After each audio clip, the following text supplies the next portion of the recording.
ஐயா வணக்கம். வணக்கம். இன்று நாம் காண இருப்பது ஸ்ரீமான் சத்தியமூர்த்தி ஐயாவிடம் ஒரு சிறிய உரையாடல். ஐயா, உங்களை பற்றிய ஒரு சில வார்த்தைகள். அனைவருக்கும் அடியேனுடைய பணிவான வணக்கங்கள். முதலாவதாக அடியேன் ஸ்ரீமான் சத்தியமூர்த்தி. அடியேன் புதுக்கோட்டை மாவட்டத்தில் தென்னங்குடி என்ற கிராமத்தில் வசித்து வருகிறேன். கற்பக களிரே கணபதியே, உயர் கற்பனை கடந்த கணபதியே, கரிமுக வதனே கற்பகமே, உன் சொல்லடி தருவாய் கற்பகமே. மாதா பிதா குரு தெய்வம் இவர்களை முதலிலே வணங்கி என்னுடைய இந்த முதல் பதிவை வெளியிடுகிறேன். இந்த சேனலில் இப்போ பார்க்கக்கூடியவர்களும் சரி, இதற்கு முன்னால் இருந்தாலும் சரி, முதல்ல சப்ஸ்கிரைப் பண்ணுங்க.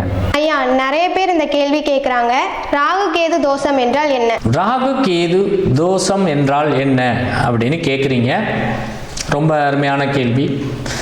ராகு கேது தோஷம் அப்படின்னு சொன்னால், இரண்டாம் இடத்துல ராகு, 4 5ஆம் இடத்துல, 7ஆம் இடத்துல, 8ஆம் இடத்துல இங்கெல்லாம் ராகு கேது இருக்கக்கூடாது. இதை தோஷம்னு சொல்கிறாங்க. அது ஒவ்வொரு ஜாதகத்திற்கும் அவங்க லக்கணத்தின் அடிப்படையில் எந்த இடத்துல ராகு கேது தோஷம் எந்த இடத்துல இருந்தாலும், இப்போ செவ்வாய் கூட பார்த்தீங்க அப்படின்னு சொன்னால் சொல்லிடலாம். சுபகிரகத்துடைய பார்வை இருந்தாலோ அல்லது சில வீட்டுகள் அங்கே இருந்துச்சு அப்படின்னு சொன்னால் அது தோஷம் இல்லை அப்படின்னு ஒரு புறம் இருக்குது.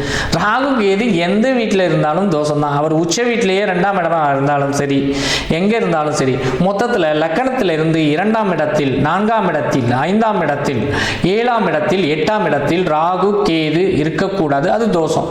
சரிங்களா? தங்களுடைய கேள்வி ராகு கேது தோஷம் என்றால் என்ன? இதுதான் தோஷம். ஐயா, உங்ககிட்ட ஜாதகம் பார்க்கணும்னா என்ன பண்ணணும்? ஜாதகம் பார்க்கணும் அப்படின்னா என்ன பண்ணணும்னு கேட்குறீங்க. ஜாதகம் பார்க்கணும் அப்படின்னு சொன்னால் முதல்ல அப்பாயின்மெண்ட் வாங்கணும். ஒன்று, உங்களுடைய வாட்ஸ்அப் நம்பரில் உங்களுடைய பிறந்த தேதி, பிறந்த நேரம், பிறந்த ஊர் அது மெசேஜ் பண்ணுங்கள், பலன் சொல்லப்படும். உங்கள் பொன்னான நேரத்தை எங்களுக்கு ஒதுக்கியதற்கு மிக்க நன்றி. நன்றி. நான் தான் உங்களுக்கு நன்றி சொல்லணும். ஏன்னா நீங்கள் உங்கள் சேனலில் இந்த மாதிரி ஒரு நல்ல பதிவுகள்லாம் போடுறது ரொம்ப சிறப்பு. அதுலேயும் இந்த சிறிய வயதில் இவ்வளவு நுணுக்கமான கேள்விகளை தாங்கள் கேட்டமைக்கு மிக்க நன்றி. இறைவன் உங்களுக்கு அருள் புரிவார்.